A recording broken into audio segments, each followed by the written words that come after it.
so-called financial crisis is threatening all kinds of public funding. Give me two good arguments why public funding for the arts and culture in Europe today should be maintained, if not increased.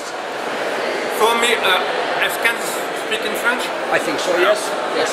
Pour moi, il y a deux raisons principales. D'une part, sur la question du financement pour des projets européens.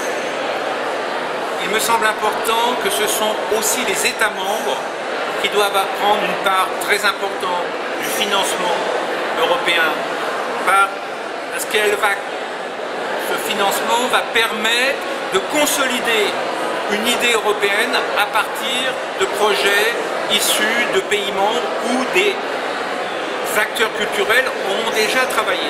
Donc c'est aussi aux États membres à prendre en compte aujourd'hui le niveau européen comme un niveau tout à fait important pour financer. Le deuxième, c'est la responsabilité de l'Union européenne, non pas parce que je pense qu'on n'aura jamais une politique culturelle européenne comme on l'entend dans les pays, mais je pense que le plus important pour moi, c'est de surtout peut-être développer encore un projet comme culture, on peut en parler, mais surtout, d'avoir un projet, des projets cohérents pour faire voir à l'ensemble du monde, c'est-à-dire en dehors des pays membres, que la culture européenne n'est pas simplement quelque chose évanescent, mais c'est une réalité.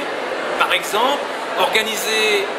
dire à nos amis des États-Unis, vous avez inventé le jazz, mais aujourd'hui ce serait intéressant d'organiser un festival de jazz européen itinérant aux États-Unis pour leur dire, voyez comment vous avez inventé le jazz, nous on l'a traduit dans notre diversité, parce que les Danois, les Français, les Manouches, c'est du jazz européen. Et c'est un peu différent. Même chose pour le baroque, par exemple. L'Amérique du Sud a développé un baroque très intéressant. Ce qui serait intéressant, c'est de faire une exposition en Amérique du Sud pour montrer comment le baroque européen se confronte avec le baroque de l'Amérique du Sud. C'est-à-dire que pour moi, c'est presque aujourd'hui,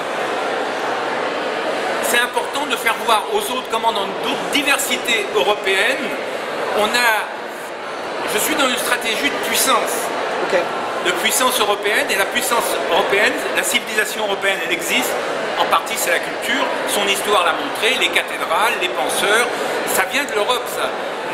Même si la France par exemple, le 18e, c'est l'Europe aussi dans son entier, et ça rejaillit en termes de civilisation. Donc plutôt